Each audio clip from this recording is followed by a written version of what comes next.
and confirming all of those kills, but they're definitely putting out the damage. Same for Draded. He's top 10 in the KD here in North America. And so they have a really big bright spot on that backside with that back line. We've already seen what Swabs can do on Dahaka. So there's a lot of really good things evolving for this team. So it's the evolutionary process that we have to see from here, but they actually do have a lot more going for them than meets the eye. Let's get in the Battleground pool so we can get into the draft for Game 1 of this Best of 5 series. See bans on Towers of Doom, that's for an LFM, and that is a respect ban, no doubt, versus Team Freedom. And meanwhile, Volskaya Foundry banned by Team Freedom. That tends to be what we see them end up banning. And Team Freedom's going to pick Infernal Shrines for Game 1. Infernal Shrines, not as much priority on the global, but one thing that we've seen from LFM on this map in particular is the Dahaka play Swabs with the insane isolation contagion upgrade that won them the game on Infernal Shrines last week. They also used that to kind of flank in those vents, those bushes on the backside. Currently right now in North America, actually globally, Dahaka, 4% of the games in the first ban phase and 4% of the games in the second ban phase has been banned out. Swabs Magoo, Gilly, in 4 of the victories for LFM, he's played three times on Dahaka, which is a big part of their draft. Yeah, that's one thing that I would like to see taken away from LFM by Team Freedom if we're seeing Team Freedom try to make sure that they're the ones in control of the macro game, because it's also a far safer pick for Swabs than anything else. Only 1.5 deaths per game on average when you look at his Dahaka, but his Leoric's doing 4 times per game. And we talk about trait value, but there's quite a difference there. It's gank ability. And for Swabs to be able to keep his team in the game macro-wise so that they get the opportunity to keep fighting in the late game, a big deal for him is that he has that global so that he can keep soaking even if they get behind. So I wouldn't be surprised to see Team Freedom try to deny that from them. And I wouldn't be surprised to see LFM maybe try to deny a Shimada brother from Lutano. He is ridiculous on those heroes. 11 games so far. I believe he's only lost 2 of those, if I'm not mistaken. So doing pretty good there, and he's doing very well at the top of that. You know, you mentioned Nasmus. One big hero for him he's played a couple times has been his Ragnaros play, and we've actually seen some pretty good Ragnaros play throughout North America on this Battleground. So the solo laner is an interesting part for Nasmus in terms of he's already showing he's near the top, and then Swabs Magoo trying to show he belongs near the top. So that'll be an interesting part of the draft. I'm just wondering if either team is willing to prioritize it before that second ban. Let's see if Draded picks up Hanzo here. Team Freedom has been more than willing to let a Shimada brother through, even when one is banned, like we see here. Just on the off chance that Lutano can pick up one of those. But it won't be the case here. We're going to get to see Draded's Hanzo and a quick Greymane ETC. Freedom going back to the fast drafts that we know and love from them. They know what they want. You know, it was a very interesting thing earlier. After Dignitas won, Snitch had, during his interview, brought some insight towards leftovers, and it's kind of like they had something in mind of what they wanted to do without considering the other draft. But Team Freedom, a lot of time, kind of has that same route. They have very strong things that they can fall back on and rely on. You go with Greymane ETC to start off, they have a very direct nature in how they want to approach the game. Using Greymane, if you do decide to ignore an objective or split off early, Greymane has top tier sieging potential on structures. We saw them utilize that in their rotations last week. It gives you that half level, and next thing you know, it's full level, and next thing you know, you're like, wait a minute, hold on, how did we get down a level and a half here? And that's what Team Freedom can do with this part of the draft. And it's not like Freedom is over aggressive, I guess is a good way to say that, in how they draft, because they're more than willing to slow things down in the draft when they need to. When they went up against Tempo Storm on Sunday and they dealt with the Cho'Gall, the double melee composition, they dealt with a lot of different strategies that Tempo Storm had saved for them, even through the Team 12 drafts in that series. And the response from Freedom, their drafting and how they played those drafts, like the Ragnaros versus Cho'Gall, was excellent. So Freedom has this ability to both bring it and pick those picks right away, or also to just slow down and make sure that they're appropriately responding to their opponents. Team Freedom, they have the opportunity to ban Dahaka here. Again, it's not banned a lot. Malthael actually ranks as the most banned hero in the second ban phase globally at 38%. That is an extraordinary rate compared to all other heroes in the second ban phase. So normally that solo laner is highly prioritized in this ban phase. That was an interesting hover. They go back to it. Okay. Illidan has been in the past a counter pick versus the Dahaka. So let's see if Nasmus ends up playing that. This is the first time also that LFM has picked Tassadar with Hanzo. Before, they've wanted to play more of the Hanzo Li Ming so that T can still have his hero. But it seems one of the adaptations for LFM is to come in and adopt the strategy that's been working for a lot of teams of pairing that Tassadar along with Hanzo. Plus, he's going to offer a lot more for the Shrine Clear, the Wave Clear, give some vision to the team too, so there's a lot of utility there. Yeah, that's between Johanna Tassadar. That's a really good start if you're playing around the objective, but we've seen teams that go all in that route.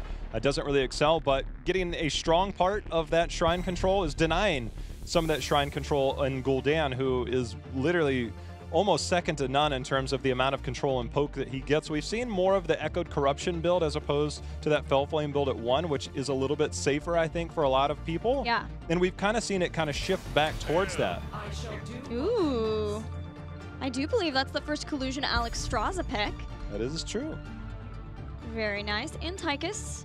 So the backline is all set up for Team Freedom. We're just waiting on the Nasmus hero. If he wants to get Dahaka, if he wants to get Ragnaros again. Will he have a chance to even get Dahaka at this point? Yeah, I wondered. I'm surprised to see that they didn't get that pick, being that Freedom has the one-up in the draft. LFM hasn't picked their solo yet, but this seems more like either, one, it's something hidden, and maybe the Illidan leads to that, even the Tyrael pick, or the Tyrael ban, or two, they just want to be able to respond using that Nasmus pick to whatever LFM gets to make sure that Nasmus wins the solo. Zagara. It wouldn't be a week here at any HGC. J-How's like, I gotta get my Zagara thing. Illidan is the best counter towards global Zagara. No, I actually expect it to be a Ragnaros. We saw Gale Force, they used the Alex Straza Ragnaros combo on Infernal Shrines. They tended to use it a little bit with mixed results because they would get ahead and then they would team fight without trying to secure the objective. What if LFM just takes it? Unless LFM is like, look, we are having complete control over the Shrine here, and we're doing it with Ragnaros, Tassadar, Johanna. That is insane control over the Shrine. It is, and that is statistically Nasmus's best hero now. The Ragnaros hasn't lost with it yet. He's 3-0. It has something like a 24 KDA because he just doesn't die. Makes it easy. If Freedom were hoping that they would be able to have those two huge traits between Dragon Queen and Molten Core as a way of making sure that Shrines never go to LFM, LFM takes that away, and that is because Freedom were willing to leave that solo laner till the end. Still got D.Va though. That's true. The Freedom pick. The Freedom D.Va is still a thing. I don't know how it'll work here because you have the roots. Johanna can use Iron Skin to walk away. Tassadar can Dimensional Shift. Hanzo, I hear he has a little bit of mobility to get away from things. He's quite the natural. Yeah. Maybe it is. I would like that. There we go. Nice. We got it. These are going to be battles over Shrines between Self-Destruct, Dragon Queen. You've got the Odin, Molten Core. Woof. I think the thing that scares me right now is the way that you can use this is that you have like the small little bumps. And I mean ETC and Tychus. And so what you can do is you can slide past, isolate somebody, and we'll see a lot of coordination from the D.Va and the ETC. If they both slide in, or one burst in, boost in, so you boost in, slide, boop them back. And we've seen them use it already, where you just kind of isolate one hero. It doesn't matter who it is. The good thing is for LFM is that they have one of those heroes as Johanna. We did see a Johanna actually get countered by that before, but you isolate one hero, you can bump them back in. You also have the grenade to keep them away, bump them back in. So the crucial things for me when it comes to this are going to be the roots from Malfurion. And that right there is enough alone. And the use of Iron Skin. Those are going to be two things that I think are going to be extremely key for LFM to survive around those Shrines with the D.Va in play. And if T is quick on the uptake and he's the target, he has Dimensional Shift too. And then the turnaround from that is very possible from LFM because they have Dragon's Arrow, because they have the Blessed Shield, Twilight Dream 2. They can try to turn around if too aggressive moves are made by Team Freedom. Let's see how it works out. A lot of control over Shrines between these two teams. We're heading into Game 1 between Team Freedom and LFM Esports. I'm happy, man. We're back. We're back. I mean, it feels good. Feels good. Let's both hit tab at the same time here. Either way, on the left side in blue, it's going to be Team Freedom. We're going to see if they can keep up their perfect record as they've started 3-0 in this league. It's going to be Zugrug on ETC, Lutano on Greymane, Nasmus on the D.Va, Yoda on Tychus, and Collusion on his first Alex Straza of 2018. And LFM Esports, the aware support player playing at Malfurion, Swabs will be on Ragnaros. Dreaded, he's going to be playing his Hanzo. Figgy on Johanna, and T playing the Tassadar. LFM, you heard it from Figgy, had their first victory over Galeforce Esports, and it was so motivating and so relieving to them that they were able to get that win. Gives them a lot more confidence in series, even against an opponent as formidable as Team Freedom. I think the thing about it is that it's not like it was given to them. They earned it. They played well in all of those games. They found ways to come back when they were down. They found ways to close out in clutch moments. And those are going to be key things that when you approach that similar situation in the future, it makes it that much easier because you've been there, done that. So for LFM, I think they definitely do have a brighter future. Team Freedom, they're going to see if they can just keep them back a little longer. You know what amazes me about that too is that that series went all the way to Game 5, and Galeforce Esports put Team LFM in a place where they had to win 2 games in a row at the end. They had to win 4 and 5. And a lot of teams, especially new teams, would maybe fall apart under that kind of pressure, but that, I feel like, is when you saw LFM really light up. That's when Swab started making that insane shoop-de-whoop Leoric play on Dragon. That's when you saw him make the Shrines play with the isolation at the end to stop Galeforce from winning off of a Sanctification. And seeing a team that's new within HGC be able to light up when the pressure's on, yeah, it gives me a lot of hope for this roster. And they're getting aggressive. Yeah, they can. And there's not a lot of damage just yet. You have Greymane and you've got Tychus, which are really good in the initial burst, but because they've got double support on the side of LFM in the way that they've got shields, plus the heals from Alfurion, plus the Iron Skin, it makes it really tough. And Figgy's done really well disrupting those rotations. Johanna's one of the few heroes that you can do that on, where you can casually walk to the other side where you know the enemy team is going to be rotating, make use of that Iron Skin, and force the rotations, control the pace of the game. And pacing for me is a big thing, especially when you're going against a team like Team Freedom. So LFM off to a good start. Team Freedom has been, versus some other opponents, including Galeforce Esports, at times been willing to not take an aggressive early advantage. Even on Sky Temple, we've seen them multiple times give up the second Temple phase just to push top, just to make sure that they are getting a fort, guaranteed taking a fort down, and then getting to a place where they feel more confident in team fights. If LFM truly has been able to work on their early game the way Drade had said, and they're able to start to force Team Freedom to be back in that spot, it would be a pretty big deal for LFM to be able to do that. What do we make of this Alex Straza build? This is a little bit different than what we've seen from the rest of the players. A lot more Dragon Queen once you finish that level 1 quest, Flames of Fury, and then more control, more slows. The 60% instead of the 40 at level 4-7. You can get a self-heal. We'll see if she still goes for that or if she's going to go for something else, like still the Life Blossom. There's been a lot of adjustments around, but for this, trying to make sure you have Dragon Queen up a lot more often for the fights. That guarantees you're going to have that up more likely for the Shrines, but might also be able to have it somewhere else too. But it is the first time we've seen Collusion play, and Collusion sometimes likes to change the builds up. Just a little bit. We'll see how early that Dragon Queen comes out. We've seen it used fairly early in most instances here on Infernal Shrines. You see the healing going down. Yoda eating quite a bit of damage. There it is. There's the isolation. Zugrud trying to get the knockback, but dimensional shift out for Tassadar. The timing for that was excellent for at least getting some of the skeletal defenders. We're now looking at 19-8, and remember, it's around 25 that you see Ragnaros players start to go in and take the Molten Core approach for safety. They don't have that yet, and 28 between Dragon Queen and Self-Destruct is there for Team Freedom, so LFM need to get in and get aggressive. They've been able to take down some of the health bars of Team Freedom, at least force them back so they have to go tap, and that gives them time to get back on the Shrine. Feel like they haven't quite gotten enough. 30 to the 26. Nazmus getting fairly low on that Diva. Zugra going in, trying to isolate. Tassadar uses the dimensional shift again. Now they're trying to turn the tables. Yoda sitting right at the edge of that, but it makes an easy route target. It's to all tied. 38 each. The Punishers picked up. It's a blue and it's Team Freedom's, but they're going to lose ETC for it. LFM is going well here. Losing Swabs is going to hurt them unless... Yeah, he's not going to make it out of there. Oh, that is a bit unfortunate not to have Molten Core for this defense. It is the first Punisher, so it's a little bit more forgiving, but the Arcane Punisher does really well to zone out. They should do more than okay to just lose the wall here. They just got to be careful. Without the ETC initiation, there's not a lot more Freedom can do. But the same way that we talked in the draft, Gilly, Freedom, they leave one person there to keep them honest. The rest of the heroes rotate out. They're going to make use out of it. Diva was clearing that middle lane. They instantly are able to get structure damage onto the mid. This is what Team Freedom does in North America better than anybody. Yeah, very quick rotations, not overstaying with early objectives, recognizing how powerful those early objectives are and giving them the amount of respect because of that. And for this one, it was just to go out, make sure that they're taking down, and most of this front wall collusion really wants I want that turret. You'll get it.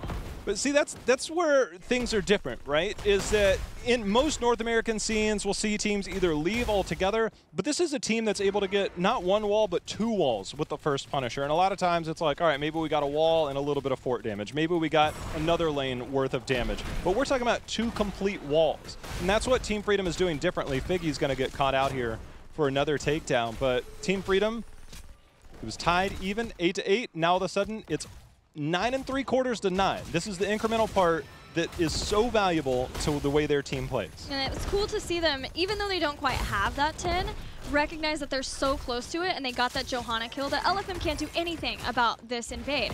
And because they rotated so fast to that mid lane, they've already taken down the fort, or the well and the front towers, and they're going to force more of a response to that camp.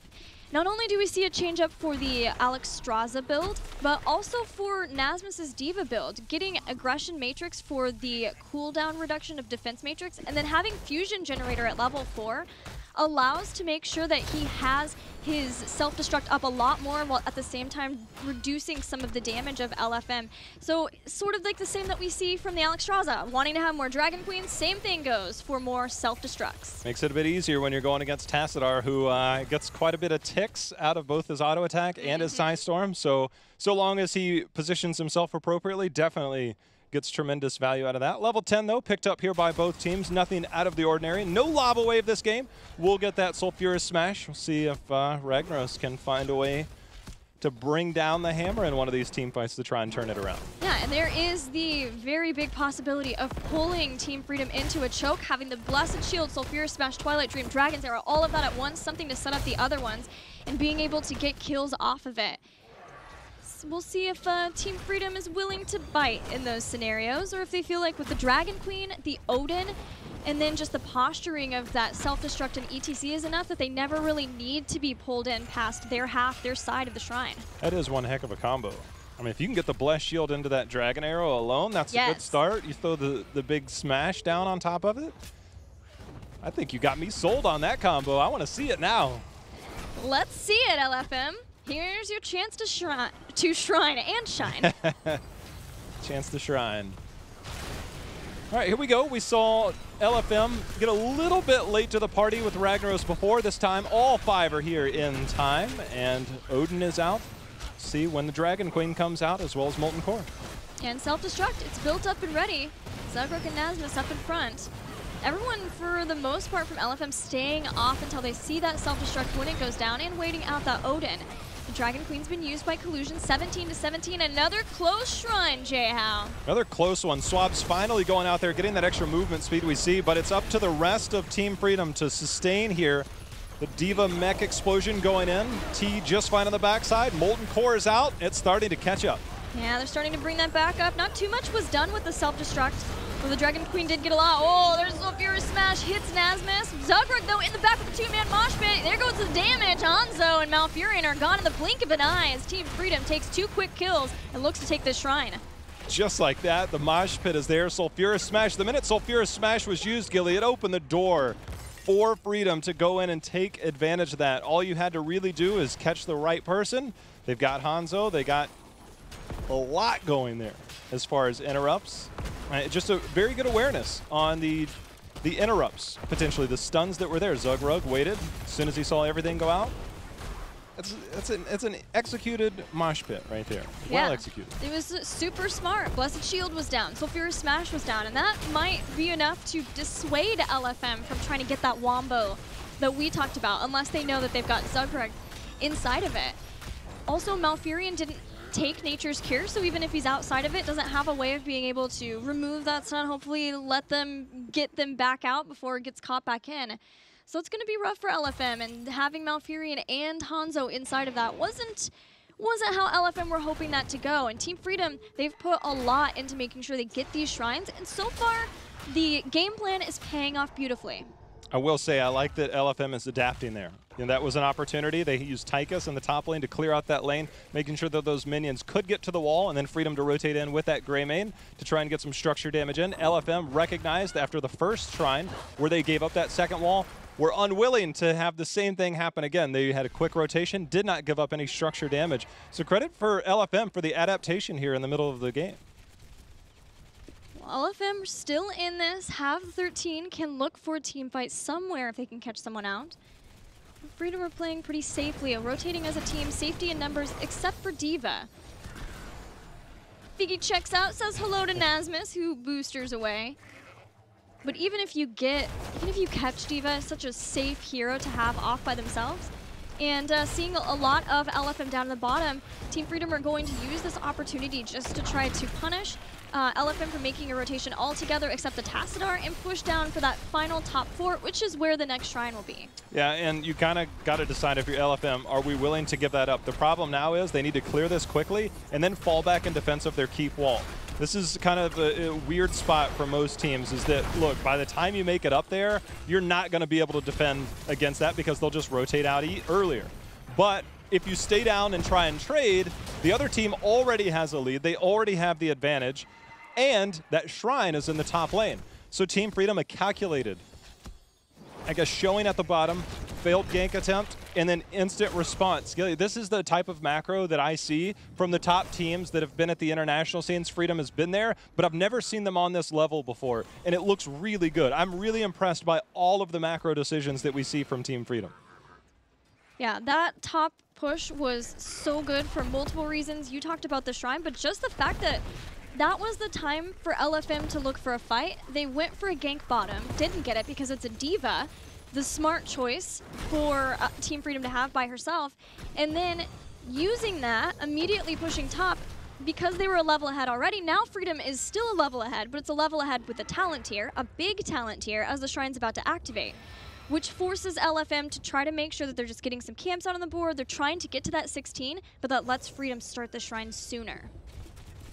When this plays out, LFM is by no means out of this. But if this goes really well for Freedom and they get a Shrine and say they get top keep or win the game, you could look at that failed gank attempt, that one thing that Freedom did better than the other team in that brief moment. I don't think we're going to have that. The probability of that is low, but things are definitely in Freedom's favor. However, LFM back on 16 can just as easily turn that around right here in one team fight. Yeah, they got that 16 fast enough that Freedom don't have too much of a lead on the Shrine. Ragnaros is going to use Molten Core very early. This is the change-up. This is the thing that LFM are trying to do to maybe see if what kind of adjustment they can make, if they can get their first Shrine. Nasmus takes a whole lot of damage. Has that armor reduction from Hanzo. That's not really pan out the way that they wanted. They still find themselves behind in Skeletal Defenders. They're having a hard time confirming kills. Zugrug making space for the rest of his team, but the Dragon Queen, we've got the Cleansing Flames out for safety. Yeah, very well done to make sure that you didn't go down there, Collusion, because T went into Archon, the Sulfura Smash was there, they were really going after Collusion. Not finding that, they took some time away from that Dragon Queen, but the rest of Freedom was very focused on getting the Shrine while the Odin and the front line were zoning LFM away. Team Freedom gets the Shrine, and they're working on getting some keep damage done, potentially, with this push. That was a risk versus reward. Molten Core trying to secure the Shrine, unable to do so. Now they don't have it for defense. This was already opened up in the previous few minutes when they softened up this lane. So, again, things definitely in favor of Team Freedom. They just open up these small windows, and they just start to slowly creep in. And you're like, man, how did we get here? And that's what Team Freedom does. But I really like that LFM is really going for it. They know that their opportunities from here on out are going to be limited. If they give this up, they lose a keep, maybe at best in their scenario, and then they're going to be down in that respect for the rest of the game. And then the 20 race will be a little bit more difficult. They'll find themselves down for that. So timing-wise, LFM is trying to make the right things happen. Freedom trying to end the game right here. Freedom making sure that everything's ready, have the pause, but now we're back into it. Nasmus has a self-destructive push along with this. There it is. And that zones away from dealing damage, more damage to that Punisher, as LFM had to back off. The keep secured, Freedom will go ahead and back off. It is a place where we talked about it. LFM, it's one of the few places left where they can possibly get a fight. Team Freedom had used a lot for that shrine. They still have Mosh Pit, but they'd used Dragon Queen. They'd used Cleansing Flame. They didn't have the Odin to siege along with it, so they'd rather make the safe play, especially since Team Freedom has been in control of this entire game. Instant aggression as they move directly to the middle. They'll look for the invade, and if you're Team Freedom, you simply walk away from this. The amount that you gain from this is very limited. The Sulfuras Smash just out there. Lutano is going to fall. This is such a crucial moment that LFM just got that kill. That gives them the advantage. They'll push this wall in, hopefully look for a fort, but this gives them the experience they need to make sure that they're 20 by the time the next shrine phase is there. That's a mistake by Freedom. Yeah, it was a rough place to be in once they recognized that LFM were coming for them, because the only place out is the choke point, and we saw what Dragon's Arrow did to ETC and to Greymane. But even being there, knowing that that's the only place that LFM, they're going to go straight to wherever they think Team Freedom would be, which would likely be their safe camp. LFM making the right decisions, and that's something that we've talked about them last weekend. They know when they have to take a fight, and they know where to be to make sure that that happens. It's crucial for them, and it's let them have the success that they've had. Now, they don't get the fort there. They're still a level behind, but they're doing what they need to do to get back in the game. There are many teams that are, I guess, much more recognized right now than LFM that don't know to make these decisions, that they are unwilling to pull the trigger on, look, guys, we're going to run out of opportunities eventually. Let's go for it. LFM somehow has this knack for finding their way back in. It doesn't mean that they're going to win the game. It just means that they find an opportunity to get back in the game to give them that opportunity. This is what I love about this team, is that they just always find a way. If you get down that level or so, they look for the fight and they're not afraid to do it. Yeah, if someone will give them the chance, they'll take it. Team Freedom kind of seemed like they were out again. They wanted to get that camp in the bottom, but they saw Tassadar laning in the top, dealing with the catapults. LFM are going to push in again, desperate to take out this fort, climb back in with experience, and use that Khazra camp to get something done. With the second Psionic Storm, the Psionic Echo, they're nearly bringing that fort down, and the Khazra will secure it. I'm glad that they got that, but they really need to concentrate on clearing out that top lane, pushing it back, as well as soaking bot lane. It's very crucial for them to not miss out on any more experience. They got that, but what they lost in the other lanes might have outweighed it. And right now, they're going to find themselves down. They still have Molten Core to fall back on if they do lose the Shrine because of 20, and they can defend at the keep. But they've definitely found an opportunity to get themselves back in the game, and it's keeping Team Freedom honest. Freedom will have that top camp pushing up along with the catapults, which will be more of an issue for LFM. LFM going straight to the shrine, not getting their camp, not staying out in the lanes, trying to see if they can get a pick before 20 hits for Team Freedom, but it is dangerously close. It is insanely close. I mean, if they're going to do it, they got to go right now. Figgy walking forward, looking for that fight. Tassadar deep in, using that Archon to make sure he has that second shift. Zugrug and team falling back. They recognize they need to get 20. They also have a camp and catapults top lane, so things are in Freedom's favor. They just got to play slow. Yeah, slow and steady wins the race when you're Team Freedom here. Top still pushing. Shrine still in favor of Freedom. No kills gained by LFM, and they're starting to fall back, respecting the level 20 of Team Freedom, which means another Shrine. Freedom have a chance to be able to take this very quickly. Don't see them holding it out unless they want to try to push out multiple lanes. But in this case, trying to make sure that they can get it and pushing before LFM gets 20, at least to have all of the possible pressure against LFM. They've done really well, have LFM, but this is a tough defense here. Without 20, they'll get it probably in the middle of this. If they hold, Molten Core will go out and help the defense here, but with Big Red Button and Odin, that will go down quickly. They need to bait this over. Good use of Iron Skin, but they're not out of the woods yet. They have a tough defense. This keep will likely go down. They just can't afford to lose anybody. Yeah, Molten Core is already done and gone, and the Punisher is still very healthy as he goes back in.